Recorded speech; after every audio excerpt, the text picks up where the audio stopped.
Hello students, मैं doctor Vinay Singh syndicate IAS की इस मंच पर आप सबका ढेरों स्वागत करता हूं। आज हम लोग अध्ययन कर रहे हैं भारत की न्याय प्रणाली के संदर्भ में एक बहुत ही अनूठे और अद्वितीय प्रावधान को लेकर। हम चर्चा कर रहे हैं उपचारात्मक याचिका के संदर्भ में।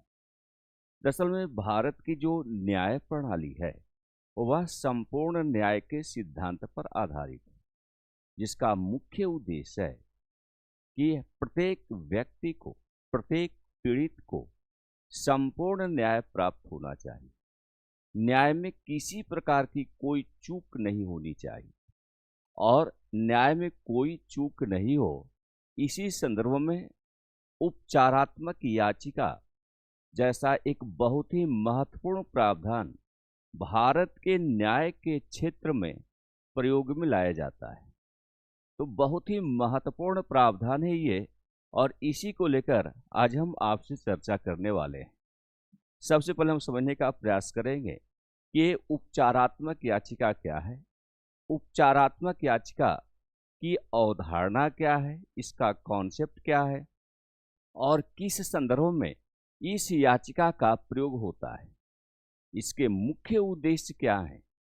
इससे संबंधित संपूर्ण प्रक्रिया का हम लोग अध्ययन करेंगे और समझने का प्रयास करेंगे कि वे कौन सी परिस्थितियां होती है जहां पर उपचारात्मक याचिका का प्रयोग करना संभव बन जाता है। तो एक बहुत ही विशिष्ट प्रकार का प्रावधान है जिसे हम उपचारात्मक याचिका के रूप में जानते हैं, और भारत की न्याय प्रणाली के संदर्भ में इसका यदा कदा प्रयोग होता है।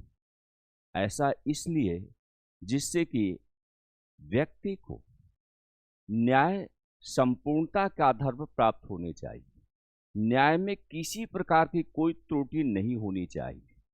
त्रुटि की अगर कहीं कोई गुंजाइश रह गई हो तो उसे भी समाप्त करने के उद्देश्य से उपचारात्मक याचिका, या जिसे हम क्यूरेटिव पिटीशन कहते हैं, का प्रयोग करना संभव होता है। तो दरअसल में ये जो उपचारात्मक याचिका है भारतीय न्याय व्यवस्था का एक अनूठा और अद्वितीय प्रावधान है, और इसका सबसे बड़ा उद्देश्य है कि न्यायालय द्वारा किए गए किसी भी निर्णय में गंभीर त्रुटियों को सुधार दिया जाए। दरअसल में न्यायपालिका के स्तर पर भी कोई त्रुटियां रह सकती है न्याय देने के संदर्भ में, तो ऐसी किसी भी प्रकार की त्रुटि से उसे मुक्त करना, इस संदर्भ में उपचारात्मक याचिका जैसे प्रावधानों का समायोजन भारत के न्याय क्षेत्र में किया गया है। यह प्रावधान उन दुर्लभ मामलों में लागू होता है जहां याचिकाकर्ता यह साबित कर सके कि सर्वोच्च न्यायालय ने जो निर्णय दिया है उस निर्णय से प्राकृतिक न्याय के सिद्धांतों का उल्लंघन हुआ है। ये साबित करना होगा, तभी उपचारात्मक याचिका का प्रयोग किया जा सकता है। या ऐसा हो कि सर्वोच्च न्यायालय ने कोई यदि निर्णय दिया है, उस निर्णय में कोई गंभीर गलती हुई हो, कोई चूक उसमें हुई हो, तो उसी चूक को दूर करने के उद्देश्य से क्यूरेटिव पिटीशन का प्रयोग किया सकता है, उपचारात्मक याचिका का प्रयोग किया जा सकता है। दरअसल में ये जो क्यूरेटिव पिटीशन है, इसके अगर हम शब्द अर्थ को समझने का प्रयास करेंगे तो निसंदेह ये जो क्यूरेटिव पिटीशन है, इस शब्द की उत्पत्ति क्योर से हुई है, CURE से हुई है, क्योर से हुई है, और क्योर का अर्थ ही उपचार होता है। यानी कोई गंभीर समस्या रह गई है, कोई गंभीर त्रुटि रह गई है न्याय में, उसे उपचारित करने के लिए इस प्रकार की याचिका का विकल्प व्यक्ति के पास उपलब्ध होता है। यह याचिका उस परिस्थिति में दायर की जाती है जब किसी व्यक्ति की राष्ट्रपति के पास भेजी गई दया याचिका और सर्वोच्च न्यायालय में दाखिल पुनर्विचार याचिका खारिज कर दी गई हो। जैसे में देखिए, खासकर अपराध के क्षेत्र में कोई जघन्य अपराध हुआ हो, व्यक्ति को मृत्युदंड की सजा सुना दी गई हो सर्वोच्च न्यायालय के द्वारा, तो अब व्यक्ति के पास आर्टिकल 72, जो कि राष्ट्रपति को एक बहुत बड़ा अधिकार प्रदान करता है, जिसका मूल भाव ही है कि यदि न्यायालय के स्तर पर किसी प्रकार की कोई त्रुटि रह गई हो जिसकी वजह से व्यक्ति को मृत्यु दंड दिया जा रहा हो, दिए जाने जैसी सजा कारित की जाने वाली हो, तो अंतिम तौर पर राष्ट्रपति को डिसीजन लेना होता है कि उसे जो मृत्युदंड की सजा दी जाने वाली है, उसे मुक्त कर दिया जाए अथवा नहीं किया जाए। तो संविधान में आर्टिकल 72 के तहत राष्ट्रपति के पास एक बड़ा अधिकार है, क्षमादान का अधिकार है। तो राष्ट्रपति के पास क्षमादान याचिका दायर की गई हो, पार्डन अपील दायर किया गया हो और राष्ट्रपति ने उसमें दखल नहीं दिया हो। बाद में क्षमादान याचिका जब राष्ट्रपति द्वारा राष्ट्रपति के स्तर पर खारिज कर दिया गया हो और ऐसी याचिका सर्वोच्च न्यायालय में फिर से दाखिल किया गया हो पुनर्विचार याचिका के रूप में, वह भी खारिज हो गया हो, तो अब व्यक्ति के पास कोई विकल्प नहीं है सिवाय मृत्युदंड की सजा कारित होने के। फिर भी भारत की न्याय प्रणाली बहुत ही महत्वपूर्ण है, बहुत ही व्यापक है। व्यक्ति के पास अब भी एक उपाय होता है याचिका दायर करने का, उपचारात्मक याचिका का उसका एक बड़ा अधिकार होता है। हालांकि देखा है तो मूल संविधान में कहीं कुछ क्यूरेटिव पिटीशन की चर्चा नहीं की गई है और नहीं आज भी संविधान में क्यूरेटिव पिटीशन जैसा कोई प्रावधान है। फिर भी समय के साथ इसकी आवश्यकता महसूस की गई और निसंदेह आज यदा कदा इस याचिका का प्रयोग व्यवहारिक स्तर पर सर्वोच्च न्यायालय के द्वारा किया जाता है।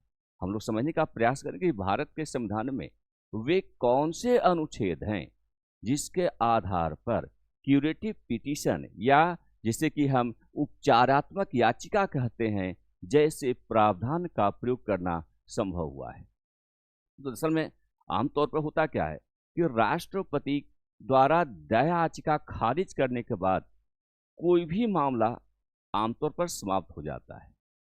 लेकिन 1993 का एक घटनाक्रम है जब बॉम्बे सीरियल ब्लास्ट का जो दोषी 1993 में क्या हुआ था, मुंबई बम ब्लास्ट हुआ था, जिसमें याकूब अब्दुल रजाक मेमन के मामले में एक अपवाद जुड़ गया है।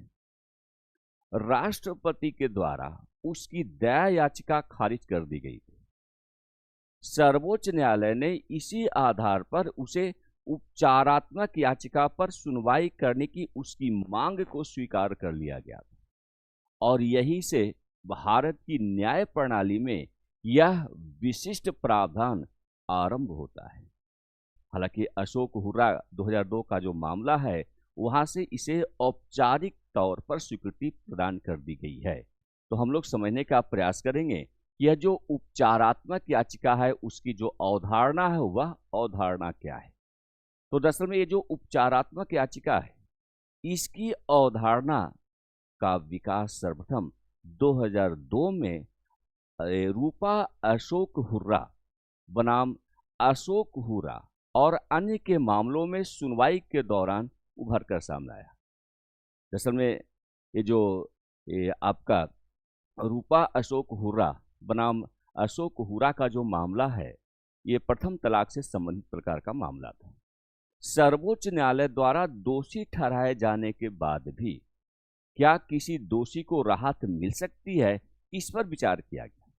जैसे में जब सुनवाई चल रही थी रूपा अशोक हुर्रा बनाम अशोक हुर्रा से संबंधित मामले पर सुनवाई चल रही थी, तब बहस के दौरान यही सवाल किया गया था सर्वोच्च न्यायालय के द्वारा कि दोषी यदि न्यायालय ने किसी व्यक्ति को दोषी ठहरा दिया, सर्वोच्च न्यायालय ने दोषी ठहरा दिया, तो उसके बाद भी क्या दोषी को राहत मिल सकती है। और नियम के आधार पर देखा तो ऐसे मामले में पीड़ित व्यक्ति है पुनर्विचार याचिका दाखिल कर सकता है, लेकिन पुनर्विचार याचिका को भी खारिज कर दिया गया हो, ऐसा होता है आमतौर पर। तो उसके बाद क्या व्यक्ति के पास निर्दोष होने का या व्यक्ति के पास इस प्रकार के कठोर सजा से बचने का कोई विकल्प उपलब्ध है? उसी मामले में सर्वोच्च न्यायालय द्वारा अपने दिए गए निर्णय पर फिर से विचार करने के लिए उपचारात्मक याचिका की अवधारणा प्रस्तुत की गई और यहीं से क्यूरेटिव पिटीशन का प्रावधान औपचारिक तौर पर स्वीकृति प्राप्त किया जाने लगा न्यायालय के स्तर पर। तो हम लोग उपचारात्मक याचिका की अवधारणा को समझ चुके हैं। अब हम समझने का प्रयास करेंगे कि उपचारात्मक याचिका से संबंधित संविधान में क्या प्रावधान किए गए, संवैधानिक प्रावधान क्या कहता है, इसे जानना भी अत्यंत आवश्यक है। हालांकि देखा जाए तो कहीं पर भी संविधान में उपचारात्मक याचिका को सीधे तौर पर इस शब्द का प्रयोग नहीं किया गया है, फिर भी भारत के संविधान के कुछ ऐसे प्रावधान हैं जो खासकर अनुच्छेद 137 चर्चा हम कर सकते हैं, अनुच्छेद 142 का प्रयोग इस संदर्भ में देखा सकता है और अनुच्छेद 145। ये 3 ऐसे अनुच्छेद हैं जिनके आधार पर सर्वोच्च न्यायालय के स्तर पर या आप कह सकते हैं न्यायपालिका के स्तर पर क्यूरेटिव पिटीशन जैसे प्रावधान को स्वीकृति प्रदान की जाती है या क्यूरेटिव पिटीशन जैसे प्रावधानों का संचालन संभव होता है। तो दरअसल में ये जो उपचारात्मक याचिका है वह भारतीय संविधान के अनुच्छेद 137 के तहत ही दायर की जाती है और यह सर्वोच्च न्यायालय को, ये जो प्रावधान अनुच्छेद 137 जो प्रावधान है उस सर्वोच्च न्यायालय को अपने निर्णयों की समीक्षा करने का अधिकार प्रदान करता है। इस उद्देश्य के सापेक्ष कि हो सकता है किसी मामले में सर्वोच्च न्यायालय के द्वारा अंतिम तौर पर सुनवाई की गई हो, न्याय निर्णय दे दिया गया हो, निर्णय में कोई त्रुटि रह गई हो, तो उस त्रुटि को कैसे दुरुस्त किया सकता है, तो इसके लिए अनुच्छेद 137 में प्रावधान किए गए हैं कि सर्वोच्च न्यायालय अपने निर्णय की समीक्षा का अधिकार रखता है। और साथ ही हम आर्टिकल 142 की चर्चा यहां पर कर रहे हैं। दरअसल में सुप्रीम कोर्ट को अनुच्छेद 142 के तहत पूर्ण न्याय करने का एक विशिष्ट अधिकार प्राप्त है और इसी अधिकार का प्रयोग करते हुए सर्वोच्च न्यायालय ने पुनर्विचार याचिका के बाद उपचारात्मक याचिका दाखिल करने का अधिकार प्रदान किया है। तो अनुच्छेद 137 जो कि सर्वोच्च न्यायालय को अपने द्वारा दिए गए निर्णय पर फिर से विचार करने का अधिकार प्रदान करता है। अनुच्छेद 142 पूर्ण न्याय करने संबंधी सर्वोच्च न्यायालय के जो अधिकार हैं उसे संबंधित प्रावधानों को निर्धारित करता है और इसी के आधार पर सर्वोच्च न्यायालय पुनर्विचार याचिका के बाद उपचारात्मक याचिका दाखिल करने का अधिकार का प्रयोग करने में सक्षम बनता है। और इसी प्रकार हम अगर अनुच्छेद 137 की ही बात करें तो यह प्रावधान है कि संसद द्वारा बनाई गई किसी विधि या अनुच्छेद 145 के अधीन बनाए गए नियमों के उपबंधों के अधीन रहते हुए सर्वोच्च न्यायालय को अपने द्वारा सुनाए गए निर्णय या दिए गए आदेश का पुनर्विलोकन करने की शक्ति उसे प्राप्त है। तो यहां पर 3 बहुत ही महत्वपूर्ण अनुच्छेद हैं, बहुत ही बड़े प्रावधान हैं। अनुच्छेद 137 के प्रावधान, अनुच्छेद 142 के प्रावधान और अनुच्छेद 145 के प्रावधान, जहां से पुनर्विलोकन की शक्ति का प्रयोग सर्वोच्च न्यायालय के द्वारा किया जाता है और इसी का को प्रोडक्ट है उपचारात्मक याचिका या जिसको कि हम क्यूरेटिव पिटीशन के रूप में जानते हैं। अब हम यहां पर समझेंगे कि ये जो उपचारात्मक याचिका है यह याचिका कब दायर की जाती है, ये जानना भी बहुत ही आवश्यक, क्योंकि हर एक मामले में क्यूरेटिव पिटीशन का प्रयोग नहीं हो सकता। कुछ विशिष्ट मामले होते हैं और कुछ विशिष्ट परिस्थितियां होती हैं। केवल ऐसे मामलों के संदर्भ में ही या केवल इन्हीं परिस्थितियों के संदर्भ में उपचारात्मक याचिका का प्रयोग किया जा सकता है। कहने का हमारा आशय है कि उपचारात्मक याचिका तब दायर की जाती है जब पुनर्विचार याचिका खारिज हो चुकी हो, फिर भी याचिकाकर्ता को न्याय से वंचित होने का अनुभव हो। यानी कोई व्यक्ति है, इसी मामले में सर्वोच्च न्यायालय के स्तर पर सुनवाई की गई, निर्णय दिया गया, व्यक्ति ने पुनर्विचार याचिका दायर किया। पुनर्विचार याचिका भी यदि खारिज कर दी गई हो, याचिकाकर्ता को लगता है कि न्याय से वंचित वह हो गया है, न्याय से वंचित होने का उसे अनुभव प्राप्त हुआ हो, तो ऐसे मामलों पर संपूर्ण न्याय का सिद्धांत लागू होते हुए उसके पास उपचारात्मक याचिका का अधिकार उपलब्ध होता है। शर्तें क्या है इसके लिए? गंभीर त्रुटि का प्रमाण होना चाहिए, यानी याचिकाकर्ता को यह साबित करना होगा कि निर्णय में गंभीर त्रुटि है जिससे न्याय का उल्लंघन हुआ है, यह साबित करना होगा याचिकाकर्ता को। दूसरी बात, सीलबंद याचिका का ही प्रयोग इसमें किया जाता है, यानी जो उपचारात्मक याचिका है वह सीलबंद लिफाफे में मुख्य न्यायाधीश और सर्वोच्च न्यायालय के वरिष्ठ न्यायाधीशों के समक्ष प्रस्तुत की जाती है, यानी खुले में याचिका दायर नहीं की जा सकती है। और सीमित अधिकार, यहाँ पर यह भी एक बहुत बड़ी शर्त है, यह याचिका केवल उन्हीं मामलों में स्वीकार की जाती है जहां स्पष्ट अन्याय हुआ हो, ये साबित होना चाहिए। तो ये कुछ शर्तें हैं जिनका अनुपालन उपचारात्मक याचिका के सिलसिले में करना अनिवार्य होता है। अब हम इसके उद्देश्य को थोड़ा समझने का प्रयास करेंगे। तो दरअसल में जो उपचारात्मक याचिका है वह न्यायपालिका की अंतिम प्रक्रिया है जिससे कि पीड़ित पक्ष को न्याय मिल सके और न्यायालय की प्रतिष्ठा बनी रहे।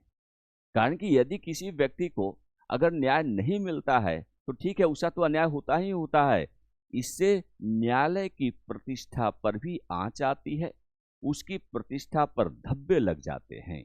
तो इसका उद्देश्य, ये जो उपचारात्मक याचिका है बहुत बड़े उद्देश्य के सापेक्ष ही यह प्रस्तुत होता है। तो उद्देश्य क्या है कि इस प्रकार की जो याचिका है वह न्यायपालिका की अंतिम प्रक्रिया के रूप में प्रयोग में लाई जाती है जिससे कि पीड़ित पक्ष को न्याय मिल सके और न्यायालय की प्रतिष्ठा सदैव सदैव बनी रह सके। दरअसल में लैटिन में एक कहावत है, एक्टस क्यूरिए नेमिनम ग्रेविस, यानी इसका अगर मूल भाव देखें, मूल अर्थ समझें तो किसी भी व्यक्ति के साथ न्यायालय द्वारा पक्षपात नहीं किया जाना चाहिए, यानी न्यायालय पक्षपात रहित न्याय सुनाए, वह पक्ष या विपक्ष को देखते हुए निर्णय नहीं दे, पक्षपात रहित निर्णय ये न्यायपालिका के स्तर पर आना चाहिए। तो एक्टस क्यूरिए नेमिनम ग्रेविट एक कहावत है, लैटिन कहावत है, और इसका अर्थ यही होता है कि किसी भी व्यक्ति के साथ न्यायालय द्वारा पक्षपात नहीं किया जाना चाहिए। अब यहां पर देखिए, ये जो उपचारात्मक याचिका है दो सिद्धांतों पर इसका प्रयोग होता है, एक न्याय की विफलता से बचने को लेकर और दूसरा प्रक्रिया के दुरुपयोग को रोकने के संदर्भ में। यही दो प्राथमिक सिद्धांत हैं उपचारात्मक याचिका के संदर्भ में। इन्हीं दो सिद्धांतों का प्रयोग यहां पर किया जाता है। तो पहला सिद्धांत क्या है? न्याय की विफलता से बचा जाए, और दूसरा सिद्धांत ऐसा कहता है कि प्रक्रिया के दुरुपयोग को रोक दिया जाए। तो इसका सबसे बड़ा उदाहरण अगर कुछ है तो रूपा अशोक हुर्रा बनाम अशोक हुर्रा 2002 का मामला है, जिसमें सर्वोच्च न्यायालय ने उपचारात्मक याचिका की अवधारणा को औपचारिक रूप से मान्यता प्रदान कर दिया। अब हम परिस्थितियों का अवलोकन करेंगे कि वे कौन सी परिस्थितियां हैं जिनमें उपचारात्मक याचिका दाखिल करना संभव होता है। कहने का हमारा आशा है कि उपचारात्मक याचिका दाखिल करने के लिए आवश्यक परिस्थिति कौन सी होती है, किन परिस्थितियों में इस प्रकार की याचिका का प्रयोग करना संभव होता है। तो दरअसल में जो उपचारात्मक याचिका है उसमें याचिकाकर्ता को यह बताना जरूरी होता है कि वह किस आधार पर सर्वोच्च न्यायालय के निर्णय को चुनौती दे रहा है। इस प्रकार की याचिका में याचिकाकर्ता उन्हीं मुद्दों को आधार बना सकता है जिन पर पूर्व में दायर पुनर्विचार याचिका में विस्तृत विमर्श न हुआ, यानी पहले जो पुनर्विचार याचिका दायर की गई थी उसमें उस पर विस्तृत विमर्श नहीं किया गया हो, तो उसी को आधार बनाकर उपचारात्मक याचिका दायर की जा सकती है। सर्वोच्च न्यायालय में उपचारात्मक याचिका पर सुनवाई केवल तभी होती है जब याचिकाकर्ता यह प्रमाणित कर दे कि उसके मामले में न्यायालय के निर्णय से प्राकृतिक न्याय के सिद्धांतों का उल्लंघन हुआ है। साथ ही अदालत द्वारा निर्णय देते समय उसे अपना पक्ष रखने का संपूर्ण अवसर उपलब्ध नहीं किया गया है। यानी यहां पर दो चीजें हैं। पहली परिस्थिति है कि न्यायालय ने जो निर्णय दिया है उससे प्राकृतिक न्याय के सिद्धांत का उल्लंघन हुआ है, और दूसरी बात कि न्यायालय के द्वारा जब सुनवाई की जा रही थी उस दौरान व्यक्ति को अपना पक्ष रखने का अवसर उपलब्ध नहीं किया गया, भरपूर अवसर उसे प्रदान नहीं किया गया, जिससे कि वह सुनवाई की प्रक्रिया के दौरान अपना पक्ष प्रस्तुत कर सकता था। तो यहाँ पर इसी को आधार, यही परिस्थितियां होती है जिसको आधार बनाकर कोई भी क्यूरेटिव पिटीशन दायर किया जा सकता है। अब हम इसकी प्रक्रिया को समझने का प्रयास करेंगे कि उपचारात्मक याचिका दाखिल करने की प्रक्रिया क्या होती है।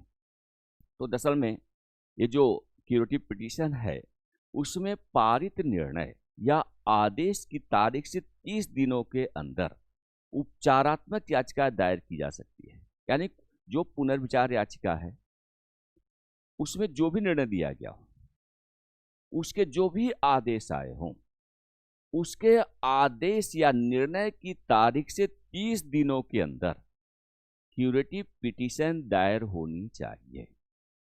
यानी सबसे पहले सर्वोच्च न्यायालय का निर्णय आया हो, निर्णय से लगता हो कि उसमें कोई कमी रह गई हो, तो व्यक्ति क्या करता है, पुनर्विचार याचिका दायर करता है। पुनर्विचार याचिका या तो खारिज कर दी गई हो या उस पर जो निर्णय दिया गया हो उन निर्णय में अगर त्रुटि अब भी रह गई हो तो निर्णय आने के 30 दिनों के अंदर उपचारात्मक याचिका दायर की जा सकती है। इस प्रकार की याचिका का सर्वोच्च न्यायालय के किसी वरिष्ठ वकील के द्वारा प्रमाणित किया जाना अनिवार्य होता है। यानी याचिका दायर करने से पहले उसे प्रमाणित होना चाहिए, और कौन प्रमाणित करेगा, तो सर्वोच्च न्यायालय का कोई वरिष्ठ वकील जो है इसे प्रमाणित करने का अधिकार रखता है। और इसी के बाद जो है याचिका को सर्वोच्च न्यायालय के 3 वरिष्ठतम न्यायाधीशों के पास भेजा जाता है, उनके पास ये दायर किया जाता है। और ये जो 3 न्यायाधीश, सर्वोच्च न्यायालय के 3 जो वरिष्ठतम न्यायाधीश हैं, उनमें एक स्वयं सर्वोच्च न्यायालय का मुख्य न्यायाधीश भी सम्मिलित होता है। यानी याचिका प्रमाणित होना चाहिए सर्वोच्च न्यायालय के वरिष्ठ वकील के द्वारा, अधिवक्ता के द्वारा, और उसके बाद याचिका कहां पर दायर की जाएगी, तो सर्वोच्च न्यायालय के 3 जो वरिष्ठतम जज हैं, न्यायाधीश हैं, वहां पर दायर करना होगा। और इन 3 वरिष्ठतम न्यायाधीशों में एक स्वयं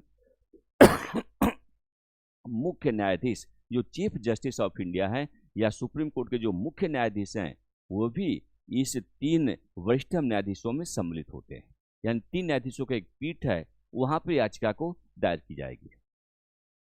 सर्वोच्च न्यायालय की यह जो पीठ है बहुमत से निर्णय लेती है कि इस याचिका पर पुनः सुनवाई की जानी चाहिए अथवा नहीं की जानी चाहिए। यानी याचिका कहां दायर की गई है, जो 3 वरिष्ठतम न्यायाधीश सर्वोच्च न्यायालय के हैं उनके पास उस पीठ में दायर की गई है। उन्हीं को निर्णय लेना होता है कि उपचारात्मक याचिका जो दायर की गई है उस पर सुनवाई की जा सकती है अथवा नहीं की जा सकती है। और यदि पीठ द्वारा इस पर सुनवाई का निर्णय ले लिया जाता है तो याचिका को सुनवाई के लिए पुनः उसी पीठ के पास भेज दिया जाता है जिसने पिछली बार इस मामले में निर्णय दिया था। कारण कि निर्णय तो पहले आ चुका है, इसी पीठ ने निर्णय दिया, तभी निर्णय में कोई कमी दिखाई पड़ी होगी, तब व्यक्ति जो है पहले पुनर्विचार याचिका दायर किया होगा, उस पर सुनवाई की गई होगी, निर्णय दिया गया होगा, लेकिन संतुष्टि नहीं मिल रही है, लग रहा है उसमें कुछ कमी रह गई, प्राकृतिक न्याय में कमी दिख रही है, तब उसे अब ये उपचारात्मक याचिका के रूप में दाखिल किया गया है। तो सबसे पहले कहाँ जा रहा है? सर्वोच्च न्यायालय के जो 3 वरिष्ठ न्यायाधीशों की पीठ है, जिसमें चीफ जस्टिस भी सम्मिलित हैं, वहां पर जाएगा। उन्हीं को डिसीजन करना होता है कि इस याचिका को स्वीकार किया जाए अथवा नहीं किया जाए। यदि स्वीकार कर लिया गया तो अब इस याचिका को फिर से उसी पीठ को सौंप दिया जाता है जिसने इससे पहले निर्णय सुनाया था। तो वहां पर सुनवाई होती है। कहने का आशय, लेकिन ये सब सारा मामला गोपनीय होता है। ओपन सुनवाई, आगे हम चर्चा भी करेंगे, ओपन सुनवाई नहीं होती है। और यहीं पर एक बड़ा प्रश्न उत्पन्न होता है कि न्यायालय में उपचारात्मक याचिका पर सुनवाई किस बेंच के द्वारा की जाती है? सुनवाई से संबंधित जो महत्वपूर्ण बिंदु है, हमें उसे समझना होगा। देखिए, हमने यहाँ पर एक क्वेश्चन भी आप लोगों को दिया है कि न्यायालय में उपचारात्मक याचिका पर सुनवाई किस बेंच के द्वारा की जाती है, यानी सुनवाई से संबंधित प्रमुख बिंदु क्या है। हम सिलसिलेवार तरीके से इसे समझने का प्रयास करेंगे। तो दरअसल में न्यायालय में जो उपचारात्मक याचिका है, या जिसको कि आप क्यूरेटिव पिटीशन कहते हैं, पर सुनवाई एक विशिष्ट पीठ के द्वारा ही की जाती है। अभी हम चर्चा कर रहे थे, ये विशेष पीठ क्या है, स्पेशल बेंच क्या है? तो उपचारात्मक याचिका की सुनवाई मुख्य न्यायाधीश और सर्वोच्च न्यायालय के वरिष्ठ न्यायाधीशों द्वारा गठित विशेष पीठ के द्वारा की जाती है। यह सामान्य पीठ से दरअसल में अलग होती है। इसमें वही न्यायाधीश सम्मिलित होते हैं जिन्होंने मूल निर्णय दिया था। यदि वे उपलब्ध हो तब हो सकता है कि निर्णय देने के बाद उसमें से कोई जज रिटायर कर गया हो, वो पीठ ही नहीं हो, तो यहां पर उनकी उपलब्धता भी होना जरूरी है। नहीं है तो चलिए ठीक है, विशेष पीठ कोई दूसरी बना दी जाएगी, लेकिन जिस पीठ ने इस प्रकार का निर्णय दिया है उससे संबंधित जजेज यदि मौजूद हैं तो उन्हीं के पास सुनवाई इसकी जाएगी, वहीं पर सुनवाई इसकी होगी। अब हम इसकी गोपनीयता की बात करें तो जैसा कि हमने इसके पहले भी कहा कि यह याचिका सीलबंद लिफाफे में ही केवल प्रस्तुत की जा सकती है, और सुनवाई की जो प्रक्रिया है वह पूर्ण रूप से गोपनीय रखी जाती है। साथ ही यहां पर हम देखते हैं कि जो उपचारात्मक याचिका है, इसको स्वीकार करने और सुनवाई के लिए लाने का जो निर्णय है वह केवल तभी लिया जाता है जब सभी न्यायाधीश सहमत हो। उनमें अगर कहीं पर कोई असहमति आ गई हो तो आगे वो नहीं बढ़ पाएगा, आगे सुनवाई उस पर नहीं हो सकती है। बहुत सीमित अधिकार क्षेत्र होता है। यहाँ पर पीठ का मुख्य कार्य यह तय करना होता है कि क्या याचिका में उठाए गए मुद्दे प्राकृतिक न्याय के उल्लंघन और गंभीर त्रुटि को सही ठहराने योग्य है अथवा नहीं है।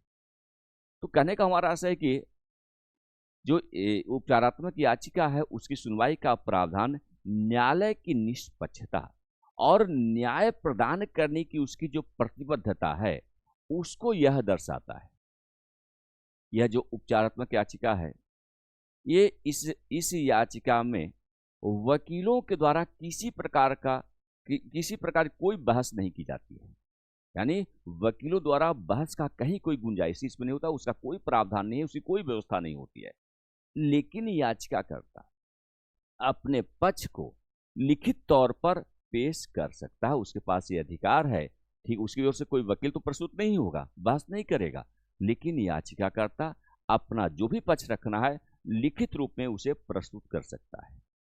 उपचारात्मक याचिका पर सुनवाई के दौरान सर्वोच्च न्यायालय की पीठ किसी भी स्तर पर किसी वरिष्ठ अधिवक्ता को एमिकस क्यूरी, या जिसको कि आप न्याय मित्र कहते हैं, के रूप में मामले पर सलाह के लिए उसे आमंत्रित कर सकता है। यहाँ पर कोई एमिकस क्यूरी अपॉइंट किया जा सकता है। और सामान्य रूप से अगर देखें तो जो उपचारात्मक याचिका है उसकी सुनवाई जजों के चैम्बर में ही कर लिया जाता है। लेकिन याचिकाकर्ता यदि इस प्रकार की आग्रह करे, मांग करे कि इसकी सुनवाई ओपन कोर्ट में की जाए, तो ओपन कोर्ट में भी इसकी सुनवाई की जा सकती है। तो ये कुछ महत्वपूर्ण बिंदु है जिन्हें हमें ध्यान रखने की आवश्यकता होती है, समझना होता है कि ये जो उपचारात्मक याचिका है वह क्या है, किस प्रकार का। इसको लेकर कुछ आलोचना भी की जाती है कि इसकी प्रक्रिया बहुत ही सख्त है। सीमित दायरों और उच्च मानकों के कारण ये जो उपचारात्मक याचिका है, उसको स्वीकार करना अत्यंत कठिन है, अत्यंत जो है दुर्लभ है, और न्याय में विलंब भी होता है कि इससे न्याय में देरी का एक कारण भी माना जा सकता है। लेकिन अगर हम पूरे को निष्कर्ष के रूप में देखें, तो उपचारात्मक याचिका एक असाधारण उपाय है जो न्यायालय की निष्पक्षता और न्याय प्रदान करने की जो प्रतिबद्धता है, उसको यह दर्शाता है। हालांकि इसे केवल उन्हीं मामलों में लागू किया जाना चाहिए जहां वास्तविक और गंभीर अन्याय प्रमाणित हुआ हो। हर एक मामले में इसका प्रयोग नहीं किया सकता है। और यदि आप यूपीएससी के दृष्टिकोण के आधार पर इस पर चर्चा करें, तो यह विषय न्यायपालिका की भूमिका और न्याय वितरण प्रणाली की पारदर्शिता से जुड़ा हुआ है। उसके सापेक्ष आपको तैयारी करनी चाहिए। तो आज एक बहुत ही महत्वपूर्ण विषय पर हम लोग चर्चा कर रहे हैं, और ये चर्चा जो है खासकर जो क्यूरेटिव पिटीशन है उस संदर्भ में हमने यहाँ पर जारी रखा है। तो इसी तरह से हम और भी आगे कुछ महत्वपूर्ण मुद्दों को आपके सामने प्रस्तुत करेंगे। तब तक के लिए आप सबको बहुत बहुत धन्यवाद।